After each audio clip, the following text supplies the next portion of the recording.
जी ने धारा 370 को माफ। चुनाव से पहले आप मोदी जी से कुछ भी करवाना चाहते हो करवा सकते हो। अगर भीड़ से 200 लोगों ने कहा मोदी जी स्टेज पे जरा डांस कर दीजिए हम वोट देंगे, डांस शुरू हो जाएगा।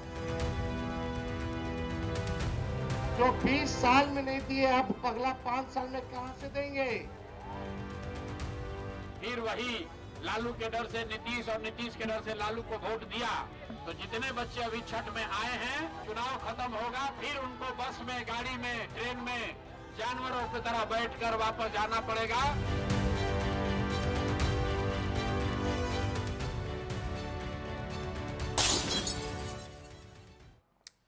नमस्कार, बहुत बहुत स्वागत है। मैं अमित सिंह, आप देख रहे हैं प्राइम एजेंडा प्राइम न्यूज पर। बाहुबली बिहार चुनाव है सरकार। जी हां, बिहार की सियासी जमीन पर पैर जमाने के लिए आपको मुस्लिम वोटर्स को साधना ही पड़ेगा। बिहार में करीब 18% मुस्लिम वोटर हैं। मुस्लिम वोटर्स का असर करीब 70 सीटों पर निर्णायक भूमिका अदा करता है। सीमांचल के 4 जिले तो ऐसे हैं जहां पर मुस्लिम वोटर बहुमत में हैं। किशनगंज में 68%, कटिहार में 44%, अररिया में 43% और पूर्णिया में करीब 38% मुसलमान आबादी है। इन 4 जिलों में कुल मिलाकर 24 विधानसभा सीटें हैं। चुनाव के नतीजों का विश्लेषण करने वाले चुनावी पंडित कहते हैं करीब 76% मुसलमानों ने पिछले असेंबली चुनाव में आरजेडी वाले गठबंधन को वोट दिया था, लेकिन एआईएमआईएम वाले ग्रैंड सेक्युलर फ्रंट को 11% वोट मिले। नीतीश कुमार जब बीजेपी के साथ लड़ते हैं तो उन्हें 5 से 6% मुस्लिम वोट मिलता है। तेजस्वी के गठबंधन ने इन चुनाव में 30 मुस्लिम उम्मीदवारों को टिकट दिया, जिनमें से 18 आरजेडी से हैं, 10 कांग्रेस से। एनडीए में जेडीयू ने 4 मुस्लिम कैंडिडेट्स को फील्ड किया है और चिराग पासवान ने 1 को। इस मामले में प्रशांत किशोर सबसे आगे निकल गए। उन्होंने 32 मुस्लिम उम्मीदवारों को मैदान में उतारा है। तेजस्वी का डर सिर्फ यही है कि अगर पिछली बार की तरह ओवैसी की पार्टी को वोट मिले और प्रशांत किशोर को मुस्लिम वोट मिले तो फिर ग्रैंड अलायंस का डब्बा गोल हो जाएगा। इसलिए अपने मैनिफेस्टो में उन्होंने मुसलमानों से बड़े कई सारे वादे किए। असदुद्दीन ओवैसी ने भी अब बिहार में डेरा डाल दिया है। ओवैसी अब तक 3 रैलियों को एड्रेस कर चुके हैं। ओवैसी का फोकस उन्हीं इलाकों में है जहां पिछले चुनाव में उनकी पार्टी के उम्मीदवार जीते थे। चूंकि एआईएम ने 5 में से 5 विधायक जो थे उन्होंने आरजेडी ज्वाइन कर ली, इसलिए ओवैसी के निशाने पर अब तेजस्वी यादव और आरजेडी है। ओवैसी अपनी हर पब्लिक मीटिंग में मुसलमानों को बता रहे हैं कि महागठबंधन ने 2% वोट वाले मुकेश सहनी को डेप्यूटी चीफ मिनिस्टर बनाने का ऐलान किया है, लेकिन 17% आबादी वाले मुसलमान की सुध तेजस्वी को नहीं आई। ओवैसी बार बार यही कहते हैं कि आरजेडी और कांग्रेस मुसलमानों का वोट लेकर उन्हें भूल जाती है, इसलिए अब मुसलमानों को अपना हक खुद लेना तलाशना होगा। सबसे पहले राजनीतिक प्रतिक्रियाएं, फिर डिबेट की शुरुआत।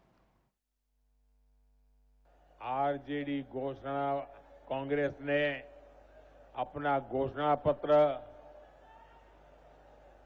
वो एक घोषणा पत्र नहीं है, उन्होंने अपनी रेट लिस्ट जाहिर की है। इनकी हर घोषणा के पीछे का असली मकसद रंगदारी, फिरौती, लूट खसूट, भ्रष्टाचार, यही सब है। इसलिए मेरे साथ इस संकल्प को दोहराइए, जंगल राज से दूर रहेगा बिहार। 550 साल से मुगलों ने, अंग्रेजों ने, कांग्रेसियों ने, लालू ने राम मंदिर को रोका था। मोदी जी ने 2019 में भूमि पूजन भी किया और 22 जनवरी 2024 को प्राण प्रतिष्ठा कर कर जय श्री राम कर दिया। जय श्री राम। आपको पैगाम दे रहा हूं, आप मेरी बात को गौर से सुनिए। तेजस्वी यादव के बगल में बैठकर वीआईपी पार्टी के हमारे मुकेश भाई को मैं सलाम करता हूं। उन्होंने अपनी समाज के इतिहास पर पूरा भरोसा करके कहा कि मल्ला समाज तेजस्वी के साथ है। अगर हमको सत्ता मिलेगी तो मल्ला समाज पूरे बिहार में 3% उप मुख्यमंत्री मैं बनूंगा। वीआईपी ने कहा कि मल्ला का बेटा उप मुख्यमंत्री बनेगा और जो 17% अल्पसंख्यक समाज बिहार में है वो क्या करेगा? दरी बिछाएगा। 20 साल पहले लालू जी के राज में 90 के दशक में और 2005 तक ये अंधकार में बिहार था। ये जंगल राज वाला बिहार था।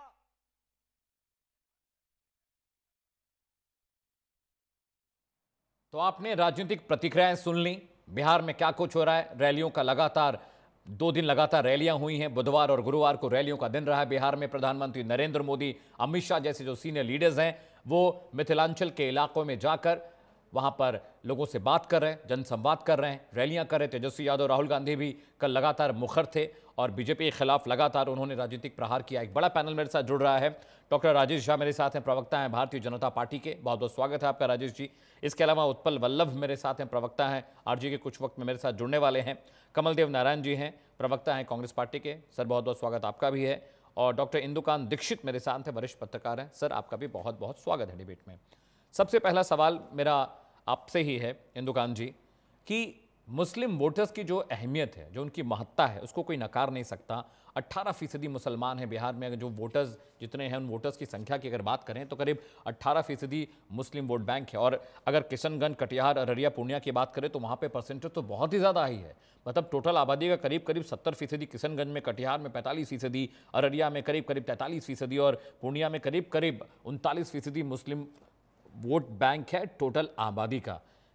इस बार मामला थोड़ा सा गड़बड़ हुआ है। एआईएम के आने की वजह से सीमांचल में थोड़ा सा कैलकुलेशन गड़बड़ हुई है और इसी को लेकर आरजेडी के नेता परेशान भी हैं।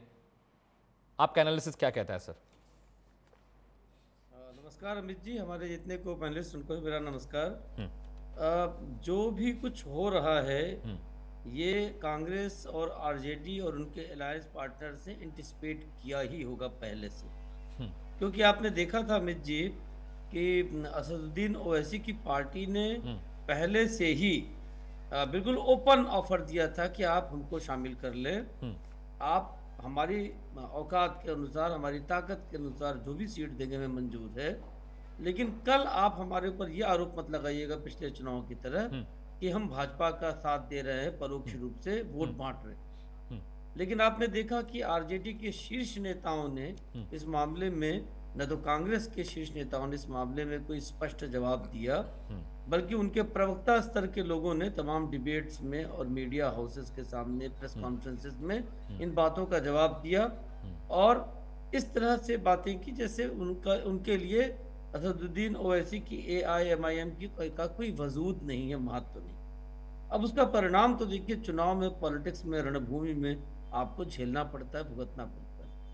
अब असदुद्दीन ओवैसी की जहां तक बात है, आप जानते हैं कि पूरे देश में उनका एक मास अपील है उनकी मुस्लिम मतदाताओं में, मुस्लिम लोगों में। आपने देखा कि इस ऑपरेशन सिंदूर के बाद जहां देश हित की बात आई, पहले उनको बहुत देश के हितों से जोड़कर लोग नहीं देखते थे, लेकिन जब इस सरकार ने उनको ये जिम्मेदारी दी कि आप जाके मुस्लिम देशों में भारत की छवि को और भारत के ऑपरेशन की उपादेयता को स्पष्ट करिए, तो उसको भी उन्होंने बखूबी निभाया, जिससे उनकी जो छवि थी उस पर एक बड़ा ट्रांसफॉर्मेशन हुआ कि हाँ, देश हित की जहाँ बात होती है वो ओवैसी उस समय, खासतौर से असदुद्दीन ओवैसी ने ऑपरेशन सिंदूर के बाद जो दिखाया, उस समय वो भारत के हितों के साथ भी है और देश के अंदर जब है तो मुस्लिम हितों की खुलकर बात करते हैं। ऐसे में उनकी उपेक्षा, हमें लगता है, जो आपका स्पेसिफिक सवाल है अमित जी, मुस्लिम मतदाताओं को लेकर के निश्चित तौर पे महागठबंधन को भारी पड़ेगा। बहुत सारी सीटें ऐसी होती हैं अमित जी जहां पे 4000 वोट से, 10,000 वोट से, 15,000 वोट से भी फैसले होते हैं, जो कि कांटे की टक्कर है। और उतना वोट तो बिना किसी संदेह के, खास तौर से जहां कंस्टिट्यूएंसीज में आपने गिनाया जो सीमांचल के क्षेत्र है और भी बहुत सारे इलाके हैं बिहार में जहां पे मुस्लिम मतदाताओं की संख्या 25% से अधिक है, अमित, याद रखिएगा, वहां पे असदुद्दीन ओवैसी की पार्टी इनको भारी नुकसान पहुंचाएगी। और मैं एक चीज और ऐड कर दूं जी, बसपा भी कई इलाकों में बड़ी मजबूती से चुनाव लड़ रही है और बसपा को भी महागठबंधन के लोग कहते हैं कि ये बीजेपी की बी टीम है, सी टीम है, तो वो भी अगर कहीं पे उन्होंने उनका जो अपना एक दलित समुदाय, उनका एक वोट बैंक है, उसके साथ अगर उन्होंने मुस्लिम उम्मीदवार उतार दिया तो वो भी उनको नुकसान पहुंचाएगा। तो देखिए, मुकाबला कड़ा है। आपने जैसा आपने शुरुआती दौर के कमेंट्स में दिखाया, प्रधानमंत्री का, अमित शाह जी का, तेजस्वी जी का, कांग्रेस के लीडरान का, और एक बड़ी बात, जिस तरह से पूरी चीज को लेकर के शुरुआत की थी का बिहार में माननीय राहुल गांधी जी ने, उसके बाद इन चुनावों की रणभूमि से उनका उस तरह से सक्रिय न होना, ये सब बड़े सवाल हैं जिसका महागठबंधन के नेताओं को जवाब देना पड़ेगा।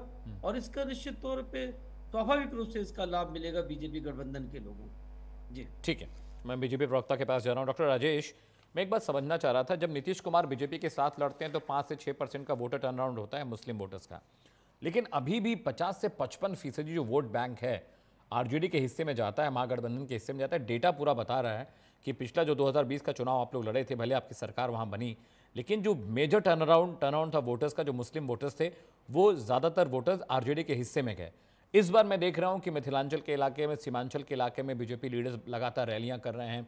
प्रधानमंत्री नरेंद्र मोदी, अमित शाह, अलग अलग राज्यों के जो मुख्यमंत्री हैं बीजेपी शासित राज्यों के, वो भी यहां पर पहुंच रहे हैं। लेकिन डेटा एक मैं आपसे शेयर कर रहा हूं, 1990 की बात करें तो 18 विधायक मुसलमान चुनकर आए, 95 में यह आंकड़ा 23 हो गया, सन 2000 में आंकड़ा 30 पहुंच गया, 2005 में जब फरवरी में चुनाव हुए तो 24 हो गया, अक्टूबर 2005 में जो विधायक की संख्या वो 16 हुई, 2010 में 19 हुई, 15 में 24 हुई और 2020 में फिर से घटकर करीब करीब 19 विधायक जो थे वो मुस्लिम कैंडिडेट चुनकर आए विधानसभा में। मुसलमानों के वोट बैंक की तो सबको चाहत है, लेकिन प्रतिनिधित्व कोई देना नहीं चाहता। ओवैसी साहब ने कहा था कि आप मुस्लिम वोटर्स तो चाहते हैं अपनी तरफ, लेकिन आपको मुस्लिम नुमाइंदा नहीं चाहिए। बीजेपी के लिए बहुत बड़ा चैलेंज मुस्लिम वोट बैंक है और आप लोग लगातार साधने की कोशिश भी करें, लेकिन पिछले चुनाव का डेटा ये कहता है कि कोई बहुत खास पोलराइजेशन मुस्लिम वोटर्स का नहीं हुआ है। अगर यूपी की बात करें तो यूपी में जो वोट बैंक, मुस्लिम वोट बैंक था, वो बहुत बड़े पैमाने पर बीजेपी को उसने वोट किया है। बिहार में वो फैक्टर बहुत कम है, वो नंबर्स बहुत कम है बिहार में। डॉक्टर राजेश। अमित जी, बिल्कुल सही प्रश्न आपने उठाया है कि बिहार में चीजें थोड़ी अलग होती है, लेकिन जहां तक इस हेलो जी, आवाज आ रही doctor Rajesh, I can hear you, I can hear sir. जहां तक इस बार का चुनाव का सवाल है, अभी ये जो चुनाव आप देख रहे हैं 2025 में, इस बार चीजें बहुत अलग है जी। और आप देख रहे हैं कि ओवैसी जी बहुत सक्रिय रूप से चुनाव लड़ रहे हैं, प्रशांत किशोर जी चुनाव लड़ रहे हैं। प्रशांत किशोर जी ने सबसे ज्यादा मुस्लिम उम्मीदवार को भी टिकट दिया है चुनाव में।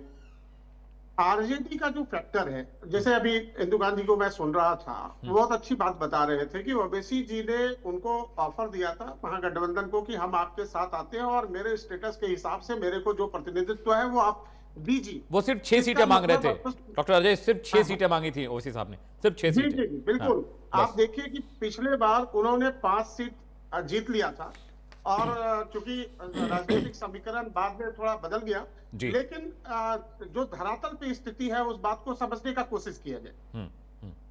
जो धरातल पे स्थिति है उस बात को समझने का कोशिश किया जाए कि जो भारतीय जनता पार्टी है वो बात अलग है कि वो 50-55% आरजेडी को वोटिंग कर देते हैं, इसमें कोई दो राय नहीं है। लेकिन भारतीय जनता पार्टी जो सरकार है, जब सरकार बनती है, चाहे नीतीश कुमार जी के साथ भी हम बनते हैं, तो हम सभी जाति, धर्म, समुदाय और सबके साथ सबका विकास और सबको लेके चलने का कोशिश करते हैं। आज जेडीयू ने भी 4 सीट मुसलमानों को दिया है। रामविलास पासवान जी के पुत्र ने भी अभी इतना मेहनत कर रहे हैं, चिराग जी हमारे अलायंस है, उन्होंने भी 1 सीट दिया है जी। और आप देखिए कि ये जो मुस्लिम वोटर्स है, इनको विश्वास होना चाहिए कि ये आरजेडी के साथ ये जो डेटा अभी आपने मेरे को शेयर किया, देखिए फ्लक्चुएशंस कितना है, 24 सीट 25 सीट जाके और फिर वो डाउनफॉल आके अभी 19 सीट पे आ जाते हैं जो मुस्लिम उम्मीदवार जीतते हैं चुनाव। देखिए ये बात तय करना होगा। जहां तक सवाल है मुस्लिम वोटर्स का, आज दिल्ली का जो जब चुनाव हुआ था तो केजरीवाल जी भी सत्ता में इसलिए आए थे क्योंकि पोलराइज हो गया था, कांग्रेस के सारे मुस्लिम वोटर्स शिफ्ट हो गए थे। लेकिन आज वो छिटक के फिर वापस भारतीय जनता पार्टी की सरकार बनी, इसलिए क्योंकि मुस्लिम वोटर्स को यह पता चला कि जो पार्टी सत्ता में है वो हमारे साथ। आज माननीय प्रधान जी ने भी इसी बात को उठाया कि वो जो डेटा दे रहे हैं वो रेट लिस्ट दे रहे हैं। ये रेट लिस्ट है किस चीज का? जंगल राज का। ये रेट लिस्ट क्या है?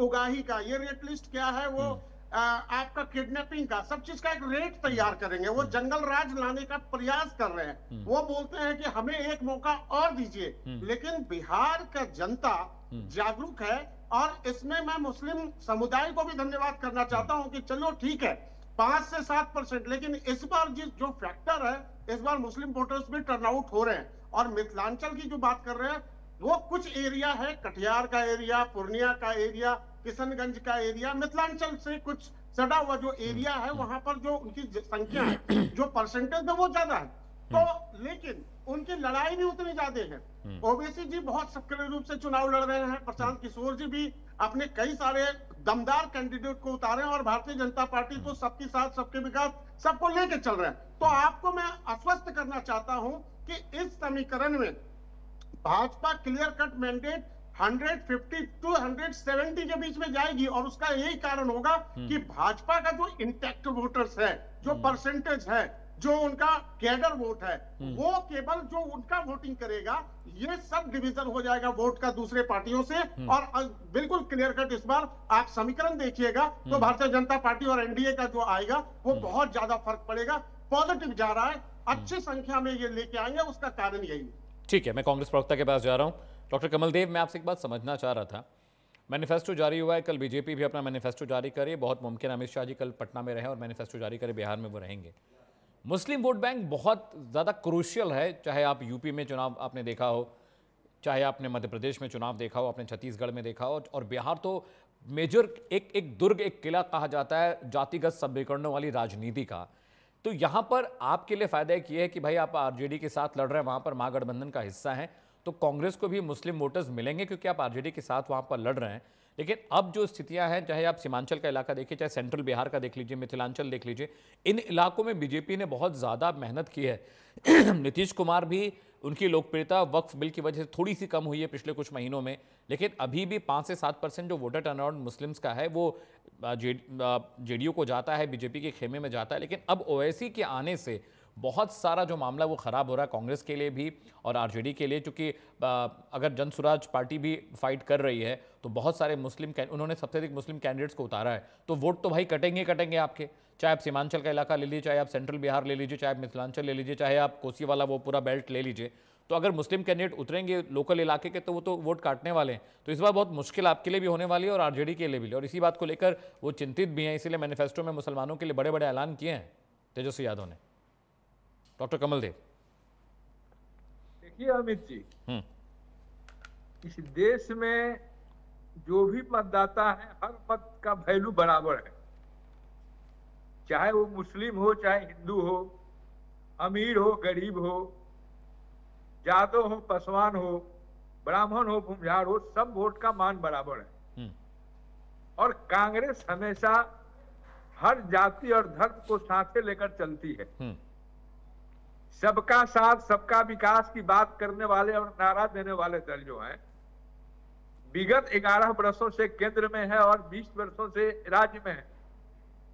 लेकिन आप जरा डाटा उठाकर देख लीजिए जी कि उन्होंने कितने लोगों को टिकट दिया है, प्रतिनिधित्व दिया है। भाजपा ने एक भी नहीं दिया है। उनके सहयोगी दलों का भी डाटा आप देख लीजिए। तो एक तरफ आप सबकी भागीदारी की बात करते हैं और दूसरी तरफ जब भागीदारी देने की बात होती है तो कटौती करते हैं। और जहां तक हुआ कि ओबीसी की बात और पीके की बात, तो मुसलमान वोटर या कोई वोटर, आज के डेट में वोटर बहुत होशियार है और हमारे और आपसे ज्यादा विश्लेषण करता है और वास्तविकता को समझता है। इसलिए वोट कटवा के आधार पर वह वोट कास्ट नहीं करेगा। वह नैरेटिव जो है महागठबंधन का, राइट सर, कि मेरी लड़ाई पलायन के लिए है, पलायन से है, बेरोजगारी से है, शिक्षा की व्यवस्था से है, स्वास्थ्य की व्यवस्था से है, किसानों के लिए है, युवाओं के लिए है। इसलिए जो मुद्दा है, जो जन भावना से जुड़ा हुआ मुद्दा है, जो जन समस्या का मुद्दा है, इस पर महागठबंधन चुनाव लड़ रहा है। तो एक तरफ महागठबंधन का आप देखिए मोटो क्या है, वह पब्लिक कोर्ट पर चुनाव किया। डॉक्टर कमल देव जी, एक डेटा मैं स्क्रीन पर रख रहा हूँ। डॉक्टर कमल देव जी, एक डेटा मैं स्क्रीन पर रख रहा हूँ, आप शायद देख पाए उसको। एक डेटा स्क्रीन पर पीसीआर वो डेटा दीजिए जिसमें ब्राह्मण, भुइयार और राजपूत वोट बैंक वाला डेटा है। मैं एक डेटा दिखा रहा हूँ, कमल देव जी देखिएगा। 2020 के चुनाव का डेटा है। करीब 52% ब्राह्मण्स ने एनडीए को वोट किया है, महागठबंधन को सिर्फ 15%। इसके अलावा भुइयारों की बात करें तो जो भुइयार जाति के लोग हैं उन्होंने करीब 51% एनडीए को वोट किया है, 19% महागठबंधन को किया। राजपूतों की बात करें तो 55% राजपूतों ने वोट किया एनडीए को और करीब 9% वोट किया है महागठबंधन को, यानी आरजेडी और तमाम जो पार्टियां हैं। मुझे ये बताइए, बीजेपी उन्हीं कैंडिडेट को देगी ना टिकट जो उनको जिता कर है, जिनको ज़्यादा वोट मिले?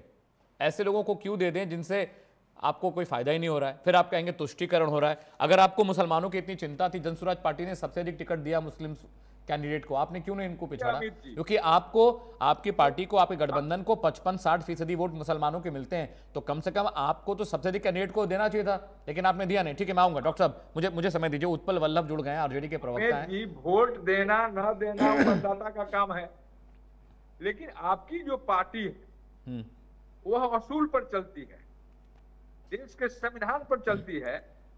तो देश के संविधान में यह कहीं नहीं है। डॉक्टर कमल देव जी, मुझे एक बात बताइए, अगर देश के सभी राजनीतिक दल संविधान के हिसाब से टिकट बंटवारा करने लगे तब तो फिर राजनीति हो गई। वोट दिया है उसी के प्रधानमंत्री हैं। चलिए ठीक है। उत्पल वल्लभ मेरे साथ, मैं आऊंगा। डॉक्टर साहब मैं आऊंगा, बहुत देर से जुड़े हैं, आरजेडी के प्रवक्ता हैं। अब उत्पल जी मुझे एक बात बताइए, अभी बहुत सारे डेटा को हम स्टडी कर रहे हैं और आपका अभी डेटा आप स्क्रीन पे भी देख रहे हैं। कमल देव जी, मैं आपके पास आ रहा हूं। मुस्लिम कैंडिडेट्स को टिकट देने के मामले में जनसुराज पार्टी आपसे ज्यादा आगे निकल गई। डेटा 2020 का ये कहता है कि करीब 55 से 60% जो मुस्लिम वोटर्स हैं वो आपके। कमल देव जी, मैं आपके पास आ रहा हूं, आप मुझे सुन पा रहे हैं क्या? आवाज क्लियर नहीं आ रहा है, आवाज क्लियर करा दीजिए। ठीक है, आवाज क्लियर करा रहा हूं। आवाज पीसीआर प्लीज ऑडियो चेक करिए सर का। उत्पल जी, तो 55-60% जो मुस्लिम वोट बैंक आपके हिस्से जाता है, चाहे वो सीमांचल का इलाका हो, मिथिलांचल का इलाका हो, मगध का इलाका हो, कोशी का जो कोस्टल बेल्ट हो, आपको बड़े पैमाने पर मुस्लिम वोट बैंक वोट आपके पास है। लेकिन अब दिक्कत क्या है? सीमांचल में ओवैसी साहब अपने कैंडिडेट लेकर आ गए। उन्होंने 6 सीटें आपसे मांगी थी, आपने 6 नहीं दी, उन्होंने 60 उतार दी कि भाई हम तो आपको छोड़ेंगे नहीं। एक एंगल ये भी है कि जो 5 विधायक जीत कर आए थे एआईएमआईएम से, वो उन सारों ने आरजेडी ज्वाइन कर ली। इस बात की खुन्नस भी लगातार ओवैसी साहब को रहती है। अब मुझे एक बात बताइए, इस बार का जो चुनाव है थोड़ा सा डाइसी भी हो रहा है, क्योंकि बीजेपी भी लगातार पुश कर रही है मुस्लिम वोट बैंक के लिए। जेडीयू के हिस्से में 5 से 7% मुस्लिम वोट बैंक रहता है, तो वो भी इसको बहुत पुश कर रहे हैं। लेकिन ओवैसी जहां उन्होंने कैंडिडेट उतारे हैं, जहां जनसुराज ने कैंडिडेट उतारे हैं, तो वो तो सीधे मुस्लिम वोट बैंक की सिंधमारी है। आपके वोट कटेंगे क्योंकि लोकल लोगों को उन्होंने वहां टिकट दिया है। इसका कैसे आप निकालेंगे तोड़? कैसे, क्या स्ट्रैटेजी है आरजेडी की? उत्पल जी। अमित जी, सबसे पहली बात कि ये लोकतंत्र का जो महापर्व है, इसमें सभी पार्टियों को अधिकार है अपने अपने दल से वो सर्वसम्मति से अपने पार्टी में या गठबंधन के बीच पेंच को सब सुलझा करके टिकट देते हैं, वो उनका अपना मामला है। निर्दलीय भी उतरते हैं तो, लेकिन जनता का विकल्प, जनता चुनती है विधायक। महत्वपूर्ण ये नहीं है कि हम क्या किनको टिकट दिया, बीजेपी ने किनको दिया। महत्वपूर्ण ये होगा कि जो विकल्प है उसमें जनता किनको चुनती है और जनता किन सवालों पे चुनेगी। आप जिस क्षेत्र की बात करते हैं, विशेष तौर पे सीमांचल की बात आज कर रहे हैं, जैसा लगता है जी उत्पल जी। तो सीमांचल की जनता इस बात पे वोट करेगी कि ये जो सुदूर पटना से जो दूर पे है, अब उनको बड़े शहरों के लिए, सुविधा के लिए, स्वास्थ्य सुविधा के लिए, शिक्षा के लिए, और जो पलायन करना पड़ता है दूसरे राज्यों में, नौकरियों के लिए आप जाएंगे बस से या ट्रेन से, तो सबसे ज्यादा उस इलाके के नौजवान वो नौकरी के लिए, रोजगार के लिए, अपने सामान बेचने के लिए भी, अगर कुछ उनके खेत में कुछ उपजा है तो उसको बेचने के लिए भी बाजार उपलब्ध नहीं है, उसके लिए भी उनको दूर जाना पड़ता है। तो ये सुविधा के लिए जब वो लोग जाते हैं तो रोटी रोजी, कपड़ा, मकान, स्वास्थ्य सुविधा, रोजगार, ये बेसिक बुनियादी सवाल है। और ये सवाल न हिंदू देखता है, खाली पेट न हिंदू देखता है न मुसलमान, सब पेट भरने के बाद है। ये मैं बहुत ईमानदारी से ये बात करना चाहता हूँ, जब तक पेट नहीं भरते हैं तब तक का यह सवाल ही नहीं है। लेकिन जिस इलाके की आप बात कर रहे हैं वहां सवाल अभी रोजी रोटी का है, भूख का सवाल है। तो इन सवाल में जब वहां की जनता उलझी हुई है, वैसी स्थिति में आप हिंदू, मुसलमान, सिख, ईसाई में नहीं भरमाइए, और भरम में पड़ने वाले भी नहीं है। रोजगार के नाम पे वहां लोग वोट करेंगे, वहां लोग शिक्षा के नाम पे वोट करेंगे, वहां लोग सुरक्षा के नाम पर वोट करेंगे, वहां लोग जन सुविधा के नाम पर वोट करेंगे। जो हमारी पार्टी अभी देखिए सबसे ज्यादा नौजवानों को रोजगार देती भी है और आगे देगी। इसका रोडमैप भी हम बता रहे हैं, इसको हम विजन के तौर पे हमारे मैनिफेस्टो में बहुत प्राइमरी तौर पे हमारे नेता ये बात कहे। तो ये नौजवान समझ रहे हैं, ये नौजवान जिनको की शिक्षा चाहिए, वो महिला जिनको की रोजगार चाहिए, ये वो माताएं चाहे वो हिंदू हो या मुसलमान, जिनके बेटा बेरोजगार है, उनके लिए महत्वपूर्ण ये नहीं है ये घुसपैठिया जैसे सवाल जो आकर अमित शाह जी बोल देते हैं और चुनाव आयोग से पूछा जाता है कि कितने घुसपैठिया हैं तो चुप्पी साध देते हैं, ये सारे वहां के लोग समझ। तो ये मूल मुद्दा वहां होगा विकास का, जो अभी तक वहां नहीं पहुंचा। ठीक है, अब इंदुकान जी के पास जा रहा हूं। डॉक्टर साहब, मुझे एक बात समझनी थी, जो डेटा हम क्रक्स कर ले आए हैं, मेरे वरिष्ठ सहयोगी ने मुझे ये डेटा दिया है। 2020 में 76% मुस्लिम वोट बैंक का टर्नअराउंड था महागठबंधन को, जिसमें आरजेडी, कांग्रेस और तमाम पार्टियों को गया। लेकिन इस बार का जो मामला है वो थोड़ा सा क्रूशल है। क्रूशल इसलिए भी है क्योंकि जो मुस्लिम वोट बैंक है अब वो समझने लगा है कि भाई हम सिर्फ दरी बिछाने या पंचर बनाने के लिए नहीं है। नेताओं के बयानों में आज मैं बयान सुन रहा था तो कई सारे नेता कह रहे हैं कि भाई मुसलमानों से सिर्फ दरी बिछवाई जाने की राजनीति चल रही है, मुसलमान सिर्फ पंचर बनाते रहे लेकिन वोट जरूर करें। कोई कह रहा है कि भाई मुसलमानों का उनको वोट चाहिए लेकिन नुमाइंदगी हम नहीं चाहते हैं। बहुत मुश्किल बात यह भी है कि अगर मुस्लिम जो कोर वोटर है उसको तो अब समझ में आ गया कि उनको वोट बैंक की तरह इस्तेमाल किया जा रहा है। क्या यूपी में जो तस्वीर दिखाई दी थी वहाँ के विधानसभा चुनाव में या लोकसभा चुनाव में जो तस्वीर यूपी के और तमाम अलग अलग राज्यों में दिखाई दी, क्या आपको बिहार में लग रहा है ऐसी तस्वीर दिखेगी? इस बार मुस्लिम वोट बैंक का जो टर्न अराउंड है बहुत डिफरेंट होगा, बहुत बटेगा, बहुत छिटकेगा? अमित जी देखिए, ये उम्मीद तो होती है लोगों को, लेकिन अभी भी मोटे तौर पे मुस्लिम मतदाता पूरे देश में, सिर्फ उत्तर प्रदेश या बिहार की बात नहीं है, पूरे देश में अधिकतर, मैं सभी को नहीं कहता हूँ, अधिकतर मैं जब क्षेत्र में जाता हूँ, चाहे दिल्ली में गया, इवन जम्मू कश्मीर में मैंने देखा, बिहार में देखा कई चुनाव में, अभी भी देख रहा हूँ, उत्तर प्रदेश में तो है ही, झारखंड में देख लीजिए, मध्य प्रदेश में देख लीजिए, राजस्थान में देख लीजिए, उसका ये एक उद्देश्य होता है ज्यादातर मुस्लिम मतदाताओं को कि बीजेपी को हरा। मैंने कई बार उनसे पूछा डायरेक्टली, बहुत सुबुद्ध लोगों से, पढ़े लिखे लोगों से, प्रोफेसर्स, इंजीनियर, कि भाई इसके पीछे क्या कारण है। उनका ये मानना है कि ये हमारे धर्म के विरुद्ध है। जब बीजेपी के लोग, बीजेपी की सरकार बहुत सारे प्रोग्रेसिव भी कानून लेकर के आए, केंद्र की सरकार, जैसे ट्रिपल तलाक का मामला था, दुनिया के साथ बहुत सारे देशों में वो नहीं है, लेकिन उसको इस तरह से जोड़कर विपक्ष दिखाता है कि ये अटैक है कहीं न कहीं मुस्लिम रिलीजन के खिलाफ, और इसको एक मास अपील वहाँ के मौलवी और जो बड़े नेता हैं वो ये देते हैं, मास अपील के तौर पे सामान्य मतदाताओं के सामने पेश करते हैं कि देखिए कहीं न कहीं भाजपा की सरकार जो है, केंद्र सरकार हो या राज्य सरकार हो, वो मुस्लिम हितों के खिलाफ काम करते हैं। अब इसका कारण क्या है अमित जी? देखिए, जो वोकल लोग हैं वो मुस्लिम समुदाय में भी उनके मौलवी, उनके जो सामने पुरुष लोग आते हैं, वो तो महिलाओं का मुद्दा ऐसे ही दब जाता है। बहुत कम महिलाएं जो वहाँ वोकल है जो सामने आ पाती हैं। इसका बड़ा उदाहरण आपको दूंगा, छोटा सा समय लेते हुए। हाँ, प्लीज प्लीज। कि जब कर्नाटका में हिजाब की बात आई थी कि बुर्का रखना है कि नहीं रखना, आप ये बताएं कि दिल से बहुत कम महिलाएं ऐसी होंगी प्रोग्रेसिव जो कहती होंगी कि बुर्का रखना उनके लिए आवश्यक है। लेकिन उन्हीं महिलाओं को मौलवी और मुस्लिम तमाम लीडरान ने सामने लाके खड़ा किया कर्नाटक में, जब ये मामला उठा था बीजेपी गवर्नमेंट के दौरान, कि नहीं हमें बुर्का रखना है और हमें पसंद है। आप देखें दुनिया में ईरान में महिलाओं ने कितनी बड़ी लड़ाई लड़ी जी। आज इस बात पे विवाद हो रहा है कि ईरान के जो सबसे बड़े धार्मिक नेता, उनके खास एडवाइजर की बेटी अपने विवाह में उसने उस ढंग के परिधान नहीं पहने जो वहां पे लागू आने महिलाओं।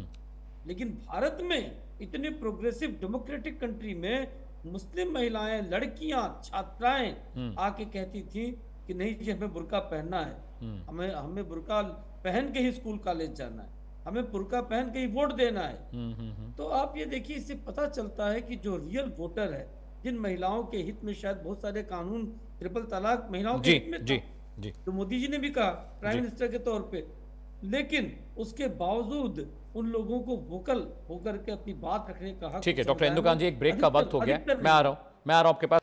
इंदुकान जी अपनी बात पूरी करें, उसके बाद मैं जाऊंगा बीजेपी प्रवक्ता के पास। डॉक्टर इंदुकान जी, देखिए एजुकेशनल साइकोलॉजी में कहा जाता है, एक टर्म है कल्चरल कम्युनिकेशन में भी वो टर्म यूज होता है, स्टीरियोटाइप। एक स्टीरियोटाइप बना हुआ है भारतीय समाज में कि मुस्लिम मतदाता बीजेपी को वोट नहीं देता है, और मुस्लिम मतदाताओं से जब आप बात करेंगे तो उनके मन में भी ये जमी हुई बात है काफी दिनों से, और इधर और पुष्ट हुई है ये प्रोग्रेसिव कानून लाने के बाद भी, जो कि नहीं होना चाहिए था, जो आप अभी आप कह रहे थे जी, कि ये सिर्फ मुस्लिम धर्म पे अटैक है, मुस्लिम धर्म के खिलाफ है। अब इसका रिजल्ट क्या है, जो आपने कहा टर्न अराउंड, जो वोटर है बिहार का उसमें मुस्लिम वोटर खास तौर से वो बीजेपी को वोट देगा, ये बहुत कम जी। हाँ जी। उसका वोट बटेगा बड़े पैमाने पर, ये तय। और इसकी स्ट्रेटजी कहीं न कहीं माने न माने बीजेपी के शीर्ष नेतृत्व के लोग कहीं न कहीं इस बात की रणनीति भी तय करते हैं कि किस तरह से जो वोटर उनको वोट नहीं करने वाला लगभग तय है, उसको कैसे वो डिवाइड कर दें। और डिवाइड करने के लिए ये कई बार ऐसा सत्ता में रहने वाले लोग या जो पार्टियां चुनाव मैदान में उतरती हैं ये भी करते हैं कि जो दूसरे पार्टियों के कमजोर भी उम्मीदवार हों, जो उस समुदाय को हो जिसका वोट उनको मिलने की संभावना नहीं है, उनको भीतर मजबूती प्रदान की जाती है। अब इससे सीधे तौर पर देखिए असदुद्दीन ओवैसी, पीएसपी या इवन प्रशांत किशोर के जो उम्मीदवार मुस्लिम उम्मीदवार होंगे, वो जब जहां जहां चुनाव मैदान में आरजेडी और कांग्रेस अलायंस महागठबंधन को चुनौती देंगे, उनको वो प्रश्रय देंगे और वो जो बंटवारा होगा उसका ही फायदा होगा। लेकिन एक बात और कह के मैं अपनी बात खत्म करना चाहता हूँ, ये बात जैसे जैसे अमित जी फैलती है, मैंने देखा डिफरेंट राज्यों के चुनाव में या पार्लियामेंट्री इलेक्शंस में कि भाई मुस्लिम मतदाता बीजेपी को वोट नहीं देता और वो उसको हराने के लिए काम कर रहा है। बनारस में हमने देखा जब डॉक्टर मुरली मनोहर जोशी 2009 में लड़ रहे थे तो मुख्तार अंसारी के खिलाफ, आप सोचिए मुख्तार अंसारी जैसे नॉन माफिया डॉन को वहां सारे मुस्लिम एन मास वोट दे रहे थे, और इसलिए दे रहे थे कि बीजेपी के डॉक्टर मुरली मनोहर जोशी को हराना है, बीजेपी का उम्मीदवार न जीते बनारस जैसी सीट पर। तो ये जैसे होता है, इसके रिएक्शन में हिंदू वोटर जो नहीं भी वोट करता है वो चुप रहता है, वो एकजुट होकर के उसका वोटिंग परसेंटेज बढ़ जाता है। उस तरह का फायदा, बहुत पॉइंट की बात आप बता रहे डॉक्टर, यही सवाल मैं बीजेपी से बंटवारा होगा जी, ठीक है सर, यही सवाल मैं बीजेपी से पूछने भी वाला था। डॉक्टर राजेश, मुझे एक बात बताइए, बीजेपी को सीट बंटवारे के दौरान मुस्लिम कैंडिडेट्स को बहुत कम आपने तवज्जो दी, वजह यही थी डॉक्टर राजेश, क्योंकि आपको पता था कि जो मुस्लिम वोट बैंक है या जो मुस्लिम वोटर्स का जो कोर सेंस ऑफ वोटिंग है या जो उनकी पॉलिटिकल समझ है वो बीजेपी आरएसएस के थॉट वाली है कि उनके खिलाफ वोट करना है, बीजेपी को नहीं जीतने देना, सनातन धर्म वाला उनके अंदर थॉट रहता है, हिंदुओं का थॉट रहता है, इसीलिए बीजेपी ने शायद नहीं टिकट दिया ज़्यादातर लोगों को। और एक बात मैं और भी बताऊँ कि भले महागठबंधन को 60-70% मुसलमानों के वोट मिले हैं, लेकिन पिछले 20 सालों में आप देखा जाए तो बीजेपी गठबंधन में एक मजबूत पार्टी के तौर पर रही है, और आपके भी जो सीट्स रही हैं, सिर्फ अगर मुस्लिम वोट बैंक इतना कोर फैक्टर होता तो शायद आप लोग सरकार में नहीं होते। आपका जो प्रदर्शन रहा है, जो जेडीयू का प्रदर्शन रहा है, वो 5-6% मुस्लिम वोट आपको मिले हैं। शायद यही वजह कि बीजेपी ने मुसलमानों को टिकट ज़्यादा नहीं दिया, कहीं ना कहीं ये डर था बीजेपी के अंदर।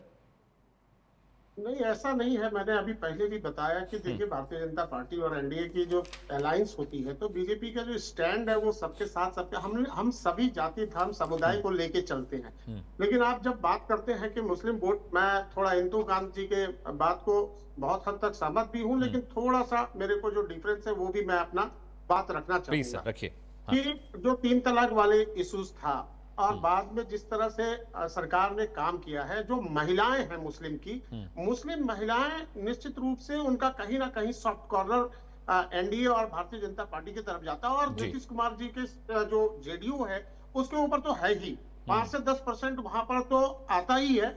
और भारतीय जनता पार्टी की तरफ भी महिला वोटर्स जो जाते हैं, जो कट्टर जो चीजें हैं और उसको लेकर जिस तरह से अलग अलग पार्टियां मोटिवेशनल फैक्टर्स करते हैं, उससे कहीं ना कहीं फर्क पड़ता है, ये इसमें कोई शक नहीं है। लेकिन विश्वास टूटा है। देखिए अभी विश्वास कैसे टूटा उसका भी एक एग्जांपल देता हूं। अभी जैसे वीआईपी पार्टी के मुकेश सहनी जी को आप डिप्टी सीएम प्रोजेक्ट कर देते हैं, अब उसमें बहुत बड़ी बात आई, मुस्लिम समुदाय के लोग बड़ा दुखी हुए कि जिस समुदाय के पास सिर्फ 2% वोटर्स है पूरे बिहार में और जिसके पास 17% है, और हम पूरे जद्दोजहद के साथ आपके साथ महागठबंधन के साथ खड़े हो और डिप्टी सीएम भी आप हमें नहीं बनाना चाहते हैं, क्यों नहीं किए? अरे कम से कम 2 कर देते, आप डिप्टी सीएम का 2 नाम प्रोजेक्ट कर देते ना तो अच्छा होता। तो एक ऐसी क्या मजबूरी थी?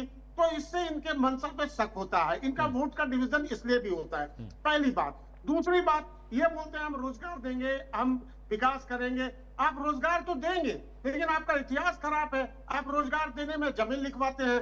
जब लालू जी रेलवे मिनिस्टर थे तो बहुत सारा रोजगार क्रिएट किया, लेकिन उसके बदले में उन्होंने जमीन लिखवा लिया। वो जंगल राज का ट्रेडमार्क उनके दिमाग से, उनके लोगों के मन से बाहर नहीं हो रहा है। जंगल राज के साथ साथ चारा घोटाला में इतना बड़ा है, तो वो चीजें बहुत सारा फैक्टर है, डिवीजन होता है।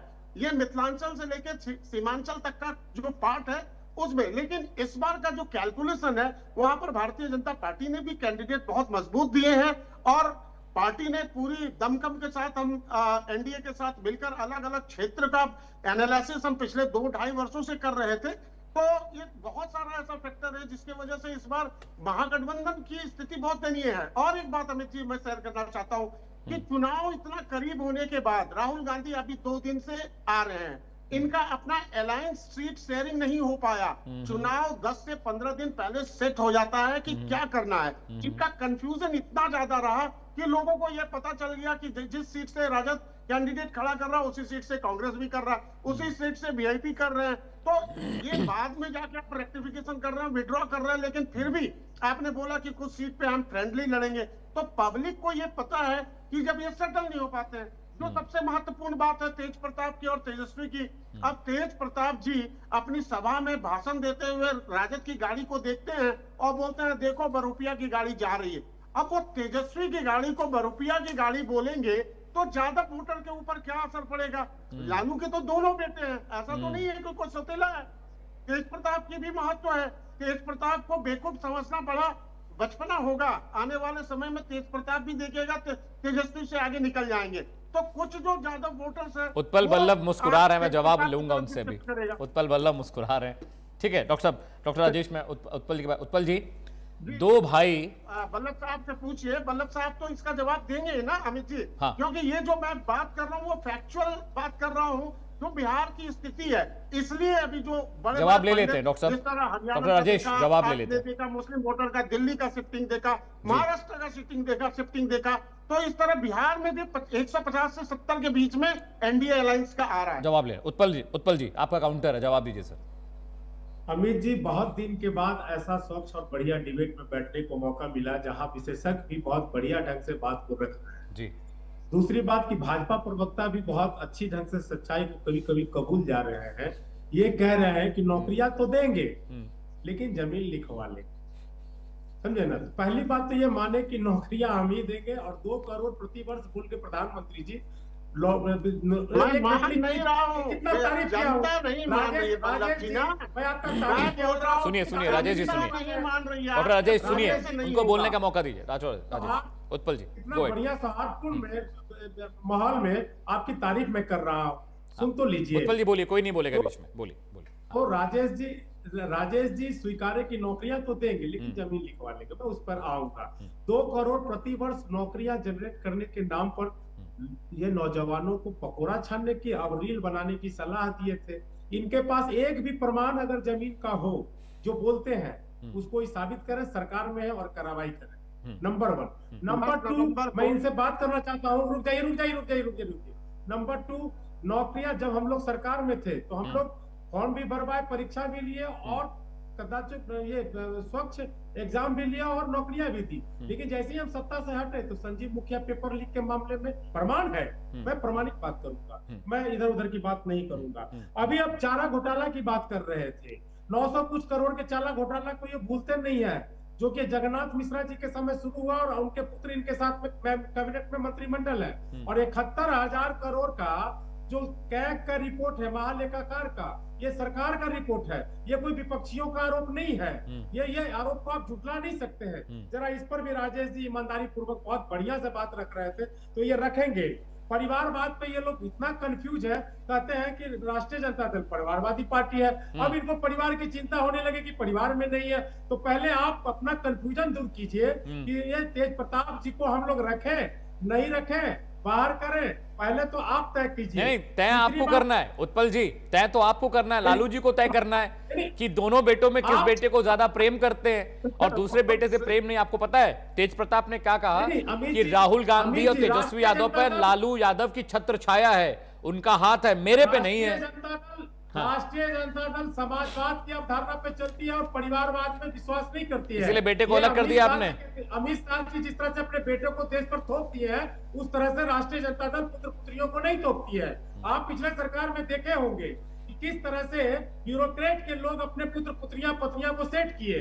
गठबंधन के कई साथी हैं जो अपनी पत्नी को टिकट दे रहे हैं, कई साथी हैं जो अपने समधन को दे रहे हैं, कई साथी हैं जो अपने साले को दे रहे हैं, जीजा को दे रहे हैं, भाई को दे रहे हैं, भतीजा को दे रहे हैं। तो आप ये सब बात जो परिवारवाद का, भ्रष्टाचार का जो आरोप लगा रहे हैं और खुद अपने घिर जा रहे हैं, ये पहले आप तय कीजिए। दूसरी बात, मैं एक और बात बता डॉक्टर राजेश, मैं आ रहा हूं। अभी से नहीं, सुन लीजिए अमित जी, अभी से महज 60 मिनट पहले मोकामा विधानसभा में 3 प्रखंड है। मोकामा है, घोसवरी है और पंडारक है।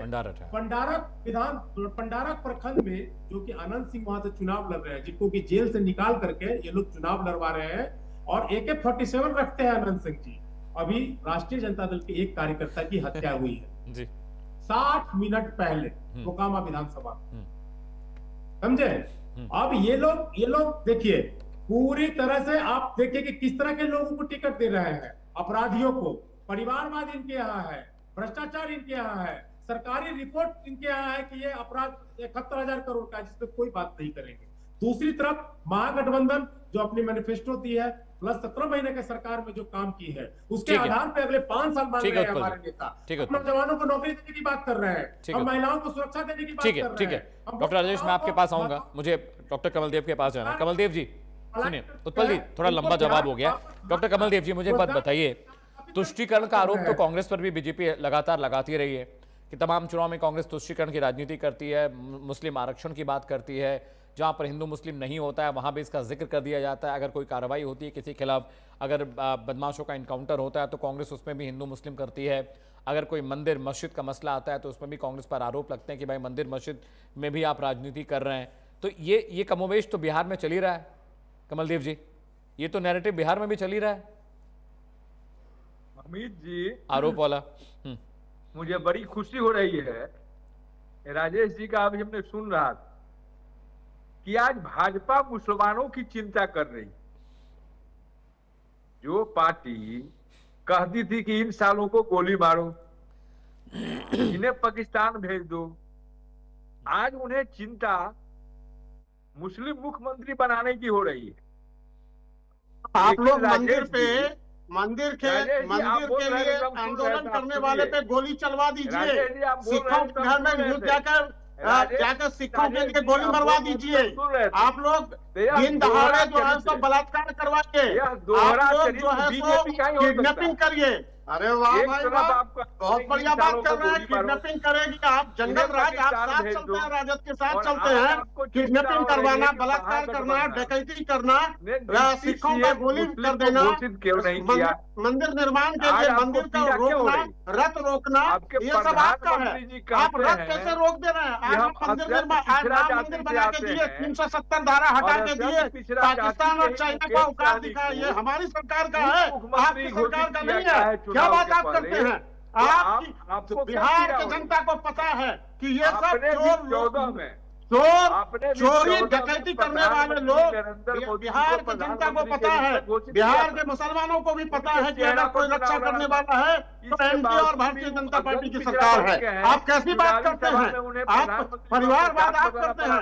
आपके एक परिवार में हर परिवार के हर व्यक्ति को आप लोगों ने टिकट दिया। आपकी पार्टी के लोग आपके बारे में बोलते हैं, आप ही के लोग, राजद के लोग और कांग्रेस के लोग बोलते हैं। मुख्यमंत्री और उप मुख्यमंत्री घोषणा करने की बात, तो इसलिए आपने राबड़ी देवी को आप ही ने बनाया ना मुख्यमंत्री। राजद ने लालू यादव के ऊपर केस हुआ तो राबड़ी को बना दिया। अरे क्यों बना दिया? बेटा को क्यों नहीं दिया? परिवारवाद की बात आप करते हैं। कोई बेटा को हेल्थ मिनिस्टर बनाते हैं, किसी को डिप्टी सीएम बनाते हैं। परिवारवाद के लिए आप कर रहे हैं काम। भारतीय जनता पार्टी सुशासन की सरकार है। नीतीश कुमार जी को 20 साल से सत्ता मिला तो सुशासन की वजह से मिला, सुशासन की वजह से। नीतीश कुमार जी के ऊपर कोई आरोप नहीं है और उनके नेतृत्व में इस बार भी सरकार बनेगी। और आपके अंदर क्या तालमेल तो बैठा लीजिए, राजद और तालमेल तो नहीं बैठा पा रहे। तालमेल तो बैठाइए राजद और कांग्रेस, पहले सीट शेयरिंग कर लीजिए ना। आप डिप्टी सीएम किसी और को बना रहे हैं। ठीक है, इंदु कांत जी के पास जा रहा हूँ। ठीक है डॉक्टर इंदु कांत जी, ठीक है डॉक्टर राजेश, ज्यादा वक्त नहीं बचा है, मेरे पास सिर्फ 2 मिनट का वक्त बचा है। डॉक्टर इंदु कांत जी, मैं चाहता हूँ आप इसको समाप्त करें पूरी डिबेट को। मुस्लिम फैक्टर का जो टर्न अराउंड है, पोलराइजेशन, आप किस तरह से देख रहे हैं इस बार के बिहार विधानसभा चुनाव में, और बीजेपी के खाते में, उनके खलीथे में कितना आने वाला है? डॉक्टर इंदु कांत जी। 2 बड़ी बातें हैं अमित जी।